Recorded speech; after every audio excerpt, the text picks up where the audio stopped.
Salamlar, vaxtınız xeyir olsun. Biz bu 2023-cü il tarixdə keçirilmiş 3-cü qruplar üçün birinci şans nizamına baxacağıq. Gəlin vaxtırmada 61-ci test tapşırığına baxaq. Uyğunluq testi verilib. Bir də orta okean silsilələri, 2 də materik dayazlığı, 3 də sol zənglər verilib və bizdə bunlara uyğun gələn xüsusiyyətləri müəyyən etməyimizi istəyir. Adı deyir ki, qalın çökmə suxur toplanır, qranit qata malikdir. Baxın, burada açar sözümüz var, qranit qat. Qranit qat biz bilirik ki, yalnız materik dayazlığında olur. Yəni, orta okean silsiləsi və absal zənglərdə qranit qat mövcud olmur. Ona görə 2-yə A gedəcək. Daha sonra B-yə baxaq. Materik okean tavalarının toqquşma zonasında yerləşir. Bu heç birinə aid deyil. Nə okean silsilələrinə, nə materik dayazlığına, nə də ki, absal zənglərə aiddir. Tavalarının toqquşma zonasında yerləşə bilər. Dərin okean növləri, sahil zonalarında sıra dağlar və göstəri adalar formalaşa bilər. Ona görə B-ni götürmürük. Daha sonra C-yə baxaq. Okean tavalarının bir-birindən kənarlaşma zonası yerləşir. Yəni divergent zonada yerləşir. Bu aid olacaq nəyə? Orta okean silsilələrində birə gedəcək C. 3-ə baxaq. Yəni daha doğrusu D-yə baxaq. Okean dibinin çox hissəsini tutur. Bu abissal zənglərə aid olacaq. 3-ə də aid olacaq D. Daha sonra E-yə baxaq. Materik okeanla yer qabığında birləşir. Bu materik ətəyi ilə abissal zənglərin qovuşduğu yerə deyirlər. Ona görə bu heç birinə aid olmayacaq. Y heç birinə aid deyil. Düzgün cavabımız olacaq 1-ə C, 2-yə A, 3-ə D. Bu da uyğun gəlir Y bəndinə. Daha sonra 62-ci test tapşırığına baxaq. Xəritə sxemdə ştrixlərlə göstərilən ərazilərə xas olan ümumi xüsusiyyəti bizdən istəyir. Bura bir desə, yəni Hindistan, burada Braziliyadır. Və bizdə bu ümumi xüsusiyyətləri, bu iki ərazi ümumi xüsusiyyətləri bizdən istəyir. Bir də deyir ki, savanna və seyrək meşələr üstünlük təşkil edir. Bəli, hər ikisində subekvatoral iqlim qurşağı yayıldığı üçün savanna və seyrək meşələr üstünlük təşkil edəcək. Ona görə biri götürəcəyik. Daha sonra iyun, iyul, avqust aylarında suvarma ehtiyacı yaranır. Bax, Hindistanda iyun, iyul, avqust ayları bol yağıntı dövrüdür. Lakin Braziliya cənub yarımkürəsində düşdüyü üçün orada iyun, iyul, avqust ayları qış ayları olduğu üçün həmin ərazilərdə, yəni Braziliyada quraqlıq, Hindistanda isə yağıntı dövrüdür. Ona görə 2 uyğun deyil. Daha sonra məhsuldar torpaqların geniş yayılması əkinçiliyin inkişafına imkan vermişdir. Bəli, bu doğrudur. Həm Braziliyada, həm Hindistanda geniş və məhsuldar torpaqlar yayılmışdır. Aqroiqlim ehtiyatları zəif təmin olunmuşdur. Xeyr, bu yanlışdır təbii ki. Adi iqlim şəraiti üstünlük təşkil edir. Xeyr, humid iqlim şəraiti orada hökm sürür. Ona görə 5-də götürmürük. Real temperatur cəmi orta illik miqdardan çoxdur. Bəli, bu doğrudur. 6-da götürürük. Düzgün cavabımız olacaq 1, 3, 6 A bəndi.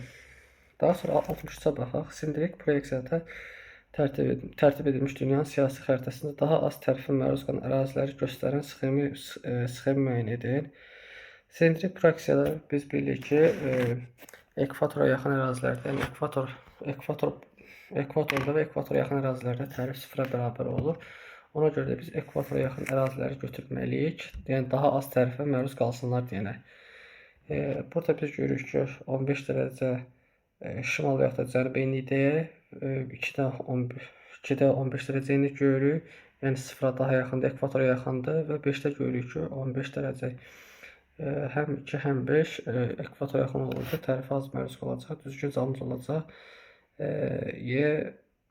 Y bəndə. Tərifə çox məruz qaldığını soruşsaydı, ekvatordan da uzaq ərazilər götürəcəkdik ki, yəni qütbə daha yaxın əraziləri, məsəl üçün burada 65-i, 75-i, 55-i, yəni tərifə çox qalan ərazilər kimi götürmək olardı. Amma bizdən tərifə az qalan ərazilər soruşduğu üçün biz ekvatora yaxın ərazilər götürməliyik. Ona görə düzgün cavabımız olacaq Y bəndi. 64-də baxaq. Xəritə sxemdə verilən rəqəmlərə müvafiq olaraq Ceyranbatan, Şəmkir və Xanbulançay su anbarlarının yerləşdiyi iqtisadi rayonları müəyyən etməyimizi bizdən istəyir. Ceyranbatan yerləşəcək Abşeron Xızı iqtisadi rayonunda, yəni 3-də. Daha sonra Şəmkir yerləşəcək Qazax Tovuz İqtisadi rayonunda. Ona görə Şəmkir 1-ə gedəcək. Daha sonra Xanbulansayda gedəcək. Lənkəran Astara İqtisadi rayonuna gedəcək 6-da.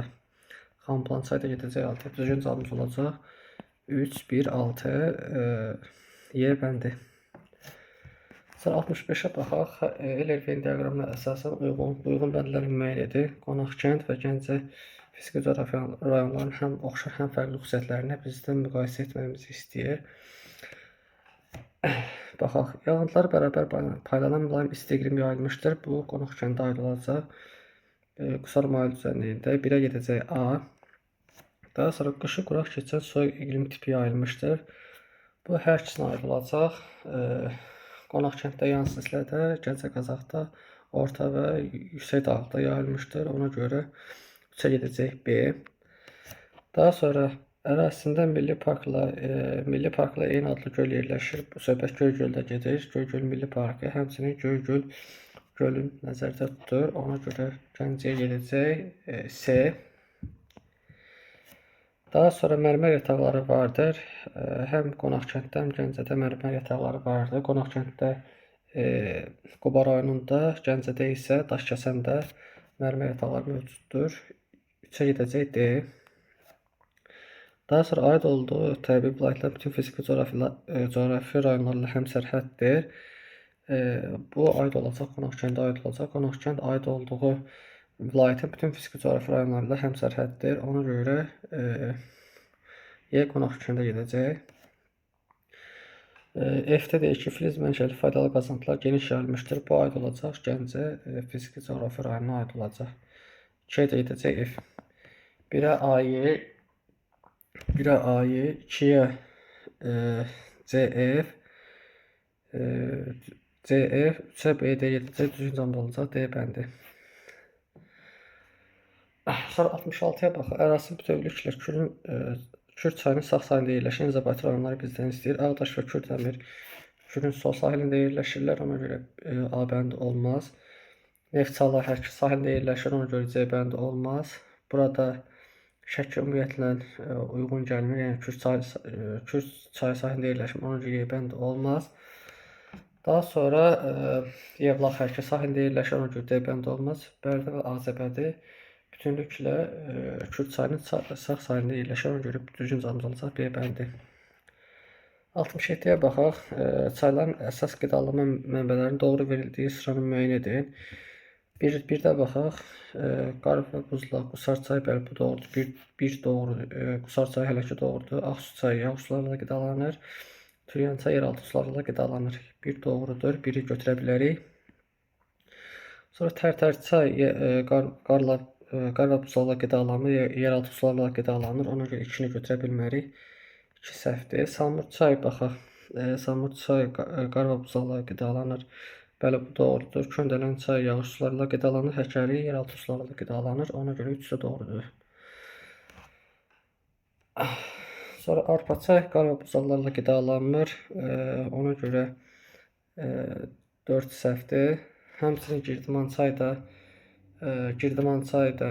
qar və buzlarla qidalanmır. Həmçinin Qudyal çay da yeraltı sularla deyil, qar və buzlarla qidalandığı üçün 5 səhvdir.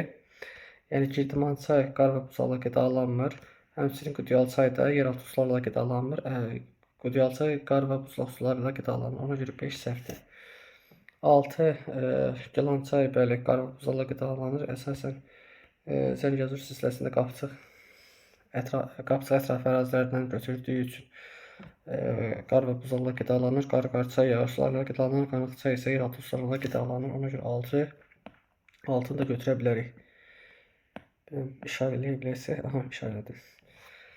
Düzgün cavab olacaq 1, 3, 6 C bəndi. Davam eləyək. 68-ə baxaq. Cənub qütb dairəsinin şimal qütb dairəsindən fərqlənən xüsusiyyətləri. Qütb ulduzu görünmür. Bəli, qütb ulduzu yalnız şimal yarımkürəsində görünür. Ona görə biri götürəcəyik. Biri götürdük. Bütün işıqlanma qurşağı cənub sərhədini təşkil edir. Bu xeyli bu yanlış fikirdir. Daha sonra yay qısa olur. Yay və qış demək olar ki, bərabər olur. əsasən 6 ay yay, 6 ay qış olur. Ona görə bərabər olur. Onun 3-ü götürmürük. Daha böyük məsafədə su səthini kəsib keçirir. Bəli, bu doğrudur. Şimal yarımkürəsində şimal qütbü şimal buzlu okean kəsib keçdiyi halda cənub yarımkürəsində, yəni cənub qütb dairəsi isə Cənub okeanı, Atlantik okean, Sakit okean, həmçinin Hind okeanı bir qismində kəsib keçir. Onu götürərik. Sonra 23 sentyabr sonra üzərində gecə uzanmağa başlar. Xeyr, bu 5 doğru deyil. Düzgün cavabımız olacaq 1-4 A bəndi. Sonra 69-a baxın. Ölkə əhalisi məsələ verib. Ölkə əhalisinin sayı 40 milyon nəfərdir. Əhalinin 60%-i əmək ehtiyatlıdır. Gəlin birinci biz əhalinin nə qədər əmək ehtiyatlıdır onu tapaq. Yəni 40 milyon 60%-ni tapsaq, 40 vurulsun 60 bölünsün 100, bu bizə verəcək 24 milyon nəfər. Həmişə bu cür məsələləri iki məsələ kimi baxın. Yəni mən elədiyim kimi eləyin. Nöqtəyə qədər bir məsələ kimi həll eləyin. Baxın, bu nöqtəyə qədər bir məsələ kimi, nöqtədən sonra isə ikinci məsələ kimi həll eləyin. Tapdıq ki, 40 milyonun, yəni 24 milyonu əmək fəaliyyətli insanlardır. Daha sonra deyir ki, əmək ehtiyatlarının 75%-i 3-cü və 4-cü sektorda çalışır. 1-ci və 2-ci sektorda çalışanların sayını hesablayın. Yəni 75%-i 24 milyon 75%-i 3-cü və 4-cü sektorda çalışırsa, 25%-i nə olacaq? 1-ci və 2-ci sektorda çalışacaq. Ona görə də 24 vurulsun 25 bölünsün 100. Böldüyümüz zaman burada 4 qalacaq. Bu 1. 24-də 4-ə böləndə 6 eləyəcək. Düzgün cavabımız eləyəcək 6 milyon nəfər. B bəndi. Yəni dediyim kimi, bu cür məsələləri iki məsələ kimi baxın. Yəni nöqtəyə qədər bir məsələ kimi, nöqtədən sonra isə ikinci məsələ kimi baxın. Daha sonra 70'ə baxaq. Uyğunluğu müəyyən edir. Ərazisi 2 materik və 2 qitədə yerləşir. Ərazisi 1 materik və 2 qitədə yerləşən ölkələri bizdən istəyir. Ərazisi 2 materik və 2 qitədə yerləşir. Baxaq, 2 materik və 2 qitədə yerləşir. Bu Misir ayrılacaq. Birə Misir, birə D. Yəni Qazaxıstan 1 materik 2 qitədə yerləşir. Ona görə 2-yə A edəcək. Daha sonra Pakistan bir qitədə yerləşir, həmçinin bir materikdə yerləşir. Panamada həmçinin Rusiyada bir materik 2 qitədə yerləşir. Yəni Asiya və Avropada yerləşir. Misirin bir böyük hissəsi Afrikada, Afrika materikində, həmçinin Afrika qitəsində kiçik bir hissəsi, yəni Sinay yarımadası isə Avrasiya materikində, Asiya qitəsində yerləşir. Həmçinin 2-də isə bir materik 2 qitədə yerləşən Qazaxıstanın Ural çayı sahillərinin bir hissəsi Avropada yerləşir, qalan böyük hissəsi Asiyada yerləşir. Həmçinin Rusiyada isə Ural dağlarının qərb hissəsi Avropada, şərq hissəsi isə Asiyada yerləşir. Ona görə 2-yə də Y gedəcək. 1-ə D, 2-yə A, Y. Görək burada hansı variantdır? Baxaq, A, Y, C bəndi. 1-ə D, 2-yə A, Y. Daha sonra 71-ə baxaq. Dünyanın ən böyük dəniz limanları ölkələr üzrə qruplaşdıran Rotterdam, Niderlanda uyğun gələcək 1-ə A. Sonra New Orleans, ABŞ uyğun gələcək 2-yə C. Daha sonra Newcastle, Avstraliya İttifaqına aid olacaq 3-ə B. Şanxay üçün aid olacaq 4-ə D. Aid oldu 1-ə A, 2-yə C, 3-ə B, 4-ə D. Görək hansı variantdır bu? Baxaq, 2-yə C, A bəndi olmaz. 1-ə A, 2-yə C, 3-ə B, 4-ə D. Düzgün cavabımız olacaq C bəndi. Daha sonra deyir Bakı, Sumqayıt şəhərlər və daşkəsən ümumi sənaye sahəsini bizdən istəyir. Təbii ki, bu meteorologiya sənayesi olacaq. Metrologiya sənayesi daş kəsə deyilli xammal, Bakı Sumqayıtda isə gətirilmə xammalı əsasən inkişaf etdirilmişdir. Sonra baxaq, 73-ə baxaq. Deyir ki, temperatur 10 dərəcə olan 1 kub metr havada 77,2 qram su buxarı vardı. Bu temperaturda havanın 9 qram su buxar saxlaya biləcəyi nəzərə alsaq, doyma üçün isə qram su buxarı çatmır. Baxın, 9 qram 100%dirsə, 9 qram 100%dirsə, 7,2 x%dir. Ya da biz belə deyə bilərik, yəni 9'un 7,2 var da, bizə çatmayan nə qədərdir? 1,8 daha doğrusu. 1,8. Buraya yazırıq 1,8. Sadə bir tənasiblə yazsaq, 18 vurulsun 100 bölünsün 9. Bu daha doğrusu 18 vurulsun bölünsün 9. Bu eləyəcək 180 bölünsün 9 eləyəcək burada 20. 20%. Düzgün cavab olacaq Y bəndi. Daha doğrusu 1,8, 18, 1,8, 20. Yəni belə elədik. Baxın 9 qram su buxarı, yəni 9 qram su buxarı saxlaya bilir 10 dərəcədə. Bunun 7,2'si var. Yəni biz 9'dan deyir ki, bizdən nə qədər lazımdır, faizlə soruşur. Onda biz 9'dan 7,2'sini çıxacaq, qalacaq yerdə 1,8'i. 9 qram 100% olduğu halda 1,8 x% olacaq. 1,8 100'ə vuracaq, böləcək 9'a, cavab olacaq 20% Y bəndi.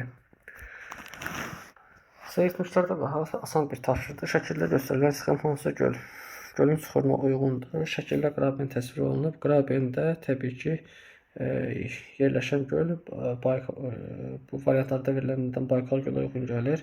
D bəndi. Yəni rahat test idi, çətin deyil. 75'ə baxaq. Doğru sıranı müəyyən edin. İnkişaf etmiş ölkələrin iqtisadi rayonların tipləri, daha sonra xüsusiyyətləri, regionları verib bizdə. Bir də deyir ki, yüksək inkişaf etmiş rayonlar elm tutumlu sahələr inkişaf edir. ABŞ-da Kaliforniya, Almaniyanın da cənubudur. Bəli, bir tamamilə doğrudur. 2'ə baxaq. Köhnə sənaye rayonları vaxtilə ənənəvi sahələr üstünlük təşkil etmişdir. İndi isə yüksək inkişaf etmiş rayonlardır. ABŞ-da Apalaç, Rusiyada isə Sibir burada pozur, Volqa boyu olmalıydı. Sibir ekstremala aiddir, ona görə 2 səhvdir. Daha sonra 3'ə baxaq. Aqrar rayonlar kənd təsərrüfatı üstünlük təşkil edir. İtalyan cənubu, Fransanın qərbi. Bəli, bu doğrudur. Həm İtalyan cənubunda, həm Fransanın qərbində kənd təsərrüfatı üstünlük təşkil edir. Yəni aqrar sahələr burada inkişaf etmişdir. Ona görə 3'ü götürərik. Yeni mənimsənilən rayonlar, ekstremal şəraitə malik ərazilər. Rusiyada Volqa boyu olmaz, Sibir olmalıydı burada. Həmçinin İspaniya mərkəzdə bir aid deyil. Ona görə 4'ü götürmürük. Düzgün cavabımız olacaq 1-3 A bəndi. İqlim diaqramına aid olan iqlim diaqramına aid olduğu yarımtipi və məntəqəni müəyyən edin.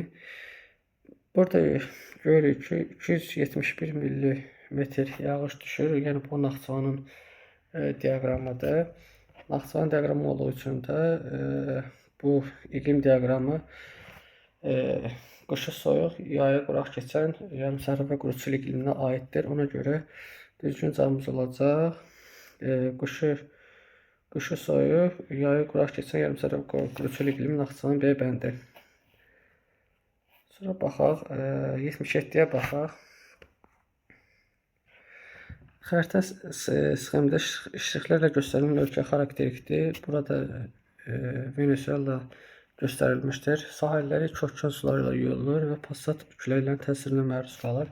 Venezuelanın sahilləri yalnız bir okean sularla yuyulur, yəni Atlantik okeandır. Ona görə A bəndi səhvdir, A-nı götürmürük. Bu kəmər nəqliyyatının inkişafı üçün imkanlara malikdir. Venezuela neft və qaz ehtiyatlarla zəngindir. Ona görə də ərazidə bu kəmər nəqliyyatı inkişaf etdirilə bilər. 2'ni götürürük. Daha sonra əslində platformadan qalxan sahillər mövcuddur. Ərazisində Cənubi Amerikanın Orinoco ovalığı yerləşir. Qivnə yayılası yerləşir, üzrlü sayın. Qivnə yayılası yerləşir. Bu da qalxan sahə olduğu üçün 3'ü götürürük. Daha sonra OPEC üzvüdür. Bəli, Venezuela OPEC üzvüdür. 4-də götürürük. Kətan istehsalı və ixracına görə dünyada birinci yer tutur. Kətan bilirik ki, mülayim isti iqlimdə əkilir. Mülayim isti iqlimdə əkilir. Venezuela isə subekvator iqlimin qurşağında yerləşir. Ona görə 5-ə götürmürük. Yerləşdiyi materikin ən böyük gölü bu ölkədədir. Xeyr, ən böyük göl Venezuelada yerləşmiş. 6-da götürmürük. Düzgün cavab olar 2, 3, 4. 2, 3, 4. Baxaq, boru kəmər, ərazi platforma qalxı sahə mövcuddur. OPEC üzvüdür. 2, 3, 4. Baxaq, hansıdır bu? 2, 3, 4. Baxaq.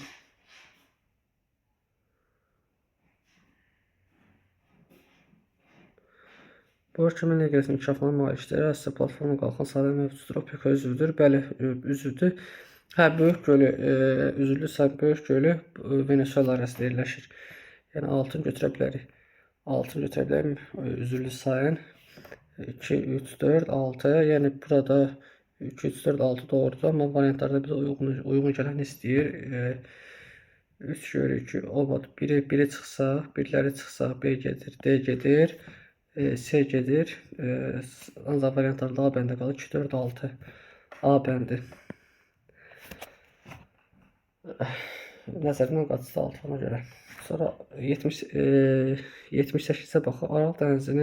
Aralıq dəniz kəskin kontinental və mülayim kontinental iqlim tiplərinin malik olduğu türk dövlətləri və qurumlarının müvafiq ardıcılığı müəyyən edin.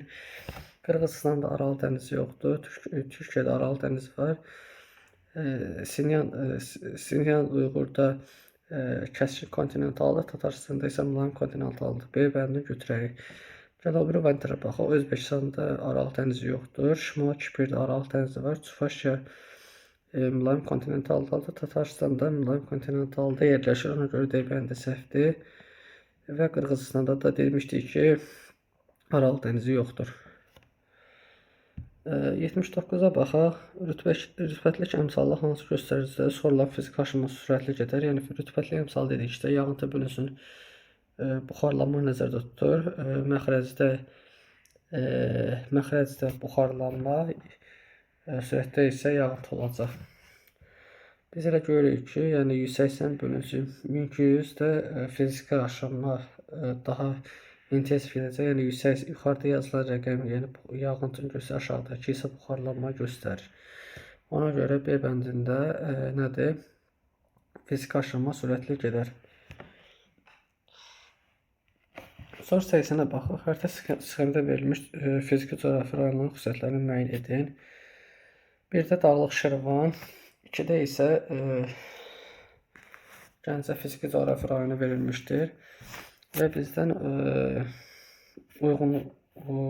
rayonlara uyğunlaşdırmamızı istəyir. Yanar his yataqları vardır. Bəli, bu Dağlıq Şirvana aiddir. 1-ə A gedəcək, 1-ə A. Yaya qıraq keçən mülayim isti iqlim tipinə malikdir. Bu Dağlıq Şirvana aiddir. 1-ə gedəcək, yəni 1-ə getdi AB. 2-yə baxaq, 2-də görə nə var? Dəmir filizi və alit və əhəng daşı ehtiyatlarına malikdir. Bəli, Gəncədə Daşkəsən rayonunda dəmir filizi, alit və əhəng daşı ehtiyatları malikdir. Ona görə 2-yə gedəcək. Daha sonra 4-cü dövrün vulkanik sular genişlənmişdir. Bu vulkanik yayla aid olan bir xüsusiyyətdir. Qarabağ vulkanik rayonuna aid olan bir xüsusiyyətdir. Sonra paleozoy yaşlı suxurlar səthə çıxmışdır. Bəli, əsik çay və zəmçay hövzələrində paleozoy yaşlı suxurlar səthə çıxmışdır. Ona görə də bu gedəcək 2-yə, yəni Gəncəyə gedəcək. Düzgün cavabımız oldu 1-ə A, B, 2-yə C, Y. D bəndi. Sonra 81-ə baxaq. Uyğunluğu müəyyən edin. Yarımadalar verib Piriney, Skandinaviya, Kamçat xüsusiyyətləri. Sahillər iki okean suları ilə yuyulur. Bu təbii ki Skandinaviyaya aid olacaq. 2-yə A gedəcək. Daha sonra vulkan püskürmələri tez-tez müşahidə olunur. Bu Kamçatka aid xüsusiyyətdir. 3-ə gedəcək B. Daha sonra əslində qəhvə torpaqları üstün iş təşkil edir. Bu aid olacaq Pirineyyə. 1-ə C.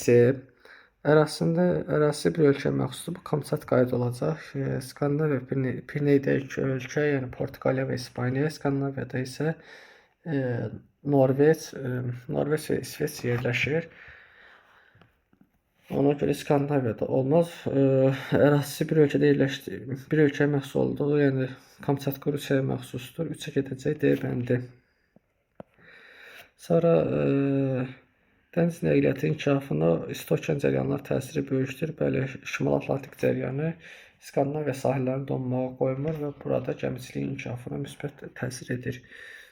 Düzgün cavabımız oldu. 1-ə C, 2-yə A-Y, 3-ə B, D. Görək hansı variant uyğun gələcək. 1-ə C, 2-ə A-Y, 3-ə B, D. A bəndi uyğun gələcək. 81-ə gəldi A bəndi. Sonra 82-yə baxaq. Uyğunluğu müəyyən edin Cənubi Afrika, Ərəbistan yarımadası və Mərkəzi Asiya. Qızılqum sərhədi yerləşəcək Mərkəzi Asiyada 3-ə gedəcək A. Və Xalix səhrası gedəcək Ərəbistanda 2-ə gedəcək B. Daha sonra Atakama səhrası heç birinə aid deyil. Atakama səhrası Cənubi Amerikada yerləşir. Kalahari səhrası yerləşəcək Cənubi Afrikada. 1-ə getdi. Həmçinin Böyük Viktoriya səhrası yerləşəcək Avstraliya materikində yerləşəcək. Ona görə 1-ə getdi. Düzgün cavabımız oldu. 1-ə D, 2-yə B, 3-ə A olacaq.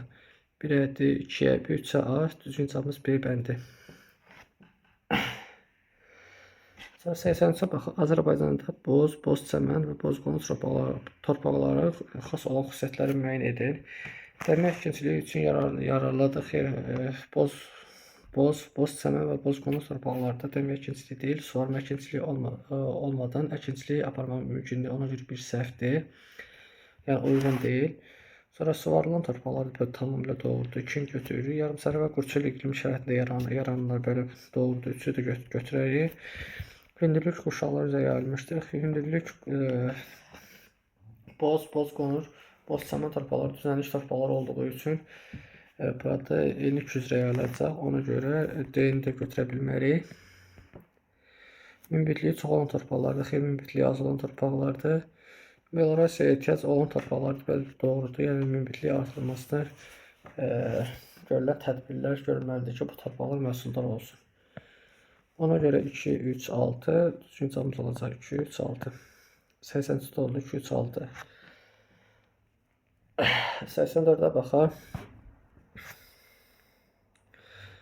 Bir də deyir ki, Qızgöl, Talış dağları, Kaynazoy, bəli bu doğrudur. Biri götürərik. Doğru olan sıraları bizdən istəyir. Bir doğrudur, götürərik. Sonra Torağa, Kürdü, Şirvanda yerləşmir. Qobustan, Abşeronda yerləşir. 2-ni götürməliyik. Daha sonra Küküdağ, Qapçıqda yerləşir. Kaynazoya düşür, yəni yaranması. Ona görə 3-ü də götürə bilərik. Dübrar, Laçında deyil, Dağlıq Şirvanda yerləşir. Ona görə 4-ü götürmürük. Sonra Camışdağ, Gəncə rayonunda yerləşir. Yəni Ceyrançöl, Alçaq dağında yerləşmir. Ceyrançöl, Acınova rayonunda yerləşmir. 5-i götürmürük. Və Dəlidağ da vulkanik ailədə yerləşir. Kaynazoyda yaranır. 6-ını da götürürük. Düzgün cavabımız olacaq 84-də 1, 3, 6. Sonra 85-ə baxaq. Uzunluğu 1500 km olan çayın mənbəyi 3723 metr yüksəklikdə götürür. Çayın mənsəbi Xəzər dənizi olarsa onun orta meylliyini hesablayın. Meyilliyi biz tapmaq üçün çayın düşməsi bölünsün uzunluğudur. Yəni düşməsi bölünsün uzunluğudur. Birinci biz gəlin tapaq. 327 üstəgəlsin, yəni Xəzər dənizinin mənsəblə mənbə arasındakı fərqi tapmalıyıq. Çayın düşməsini tapmaq üçün, birinci çayın meylini tapmaq üçün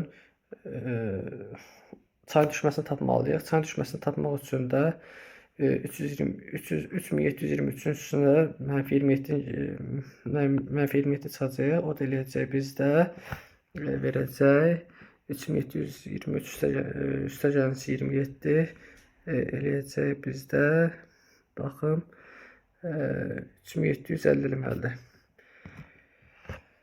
Dəqiqə 3750 bəli 3750 bölünsün bizdə 1500, o da bizə verəcək 2,5 2,5 metr bölü kilometr. Düzgün zamanda olacaq 2,5. Daha sonra 86'ya baxaq. Biraz üzülürsən, yorğunum. Tam diqqət verə bilmirəm. 86'ya bax. Avstraliyanın ucqar qəm nöqtəsinə aid olan əlamətləri bizdən istəyir. İstoçkan cərəyanının təsiri altındadır. Xeyr, Qərbi Avstraliya soyuq cərəyanının təsiri altındadır. Bura ona geri götürməliyik. Yerləşdiyi ərazi seismik cəhətdən sabitdir. Ümumiyyətlə Avstraliya platformada yerləşir, yəni sabit ərazidə yerləşir. Ona ilkini götürərik. Daha sonra qərb yarımkəsində yerləşir. Xeyr, qərb yarımkəsində deyil, şərq yarımkəsində yerləşir. Avstraliya özü şərq yarımkəsində yerləşir. Ona görə 3-ü götürməliyik. İfrat rütubətləmə şəraitinə malikdir. Xeyr, quraq ərazidə yerləşir. Ona görə 4-ü götürməliyik. Tropik iqlim qurşağında yerləşir. Bəli, 5-i götürərik. Şərq yarımkəsində yerləşir. Bəli, bu da götürərik. Düzgün cavab olacaq 2, 5, 6. 87'ye baxaq. Uyğunluğu müəyyən etməyimizi istəyir bizdən. İspaniya, İtaliya, Tayland, Vietnam, Almanya, Polşa. Qərb sahillər Hind okean suları yuyur.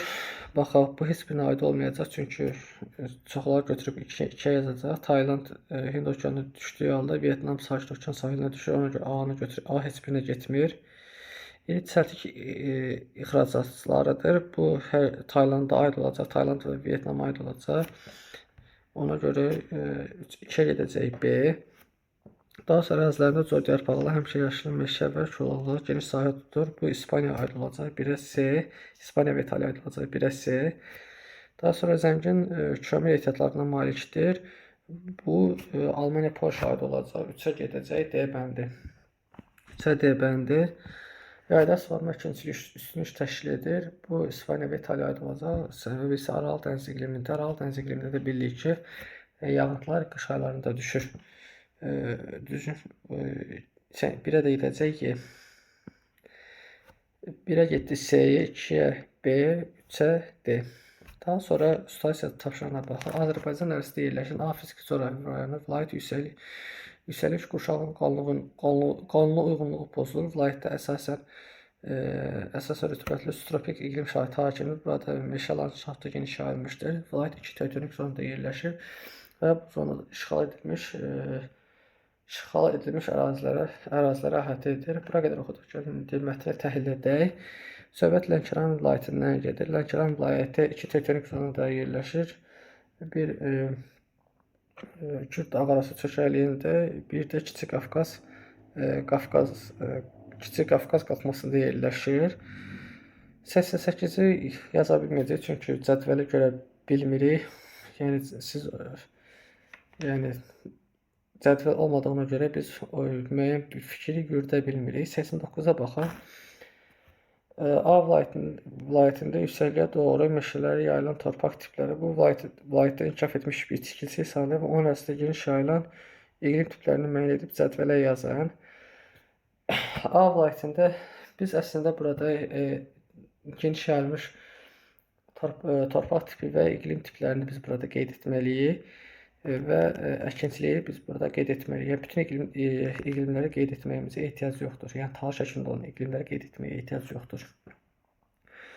Burada əsas torpaq tipləri düzənlik ərazilərdə sarı torpaqlar, yüksək dağda isə dağ meşə torpaqları inkişaf etmişdir. Bitkisi sayəsində faraj tərəvəzçiliyi və süd növbətçiliyini biz burada qeyd edə bilərik. Və iqlim tipi olaraq da qışı mülayim, yayı quraq keçən mülayim isti iqlim tipi və yayı quraq keçən mülayim isti iqlim tipini biz burada qeyd edə bilərik. Və bitkisiliyə də dedik ki, faraj tərəvəzçiliyi və sitrus meyvəçiliyini burada qeyd etmək olar. A vilayətində mətləbinin xüsusiyyətləri əsasən cədvəli tamamlayır. Yenə dedim ki, biz cədvəli görmədiyimiz üçün 90-cı test tapşırığını yaza bilmirik. İzahımız bu qədər. İzlədiyiniz üçün təşəkkür edirəm. Gələn videolarda görüşəndə hələlik.